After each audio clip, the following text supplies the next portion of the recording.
Now is where the real fun starts. We're going to start writing code and testing out the SendGrid email API. As we mentioned at the start of this tutorial, you'll need a SendGrid email API account to send your first test email. You'll also need curl installed on your machine for our demo. If you have a Mac, curl comes standard. So, if you haven't signed up for SendGrid already, or if you need to install curl, now would be a good time to do that. We'll be right here when you come back. If we were moving into the big leagues and sending email at scale, we need to authenticate the domain that's featured in our sender ID. SendGrid won't let us send out a bunch of emails using an address that SendGrid hasn't vetted yet. We'll need to prove to SendGrid that we're legit and we own the domain we're sending from. We'll say it right here, this is not a fun or fast process. Your experience and the steps you have to take to verify your domain will depend on who your DNS provider is. For the sake of time, we've already authenticated the domain we're using in this tutorial. But when you're diving into domain authentication, here's what that process might look like for you. We need to set DNS records for our domain. That's how we'll prove we own our domain and we can use it when we send our emails. You don't have to know how every aspect of DNS records work. We're just going to go over this for your edification, if you will. DNS records and domain authentication are a bit like having your license and registration when you drive your car. You don't have to know everything about how driver's licenses are made and manufactured, or the database that contains your car's registration. But you do absolutely have to have your license and registration when you drive. Similarly, you need to have your authentication when you send emails, so it's domain authentication time.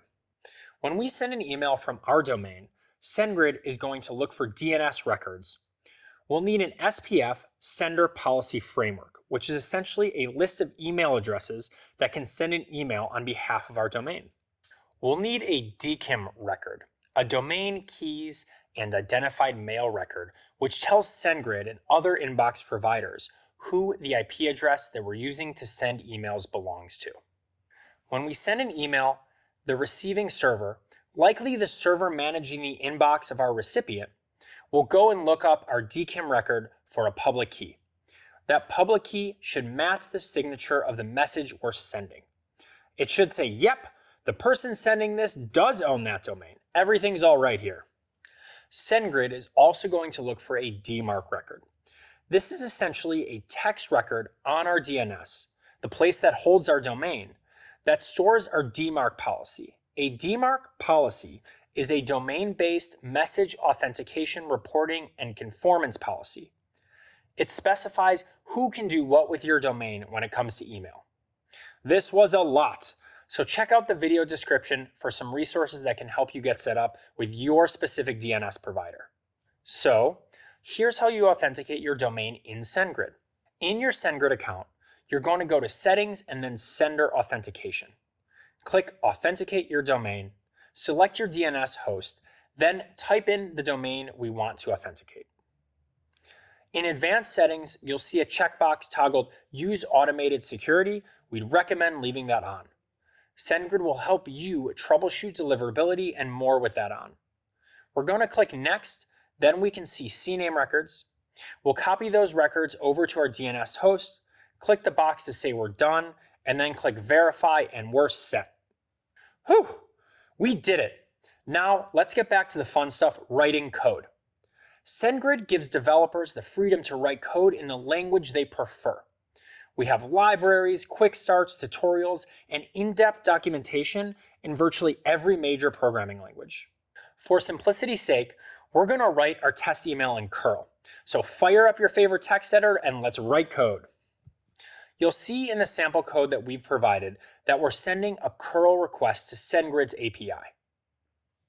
You'll also see we're passing along our API key in the authorization header to let SendGrid know who we are and that we have permission to send this email. We're putting our API key in here directly just for clarity's sake, but as we mentioned, we'd highly recommend storing it as an environment variable to be called on in code, as opposed to putting it directly in your code. We've specified that this is a JSON app, and we've added personalization too. You'll see that we're passing along the fields that we're so used to seeing in an email. There's the To field, which is the recipient of the email, and the recipient's name to make sure the email is personalized. For the subject line, we've kept things on brand, and instead of using Hello World, we've written Hello Traveler. For the content field, we've said, hey there, we're using code to share the news about our amazing flight deals. Book now to secure your seat. And for the from email, we'll use the one that we verified earlier. And I'll list my name as Liftoff because that's the name of this course. For our reply address, we'll put the email we want people to reply to. Let's save the file and run it from the command line. Now, let's check our email and see if we received it.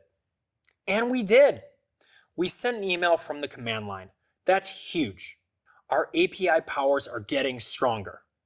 To dial things up even further, let's see what else we can do with SendGrid when it comes to scaling email and personalizing content.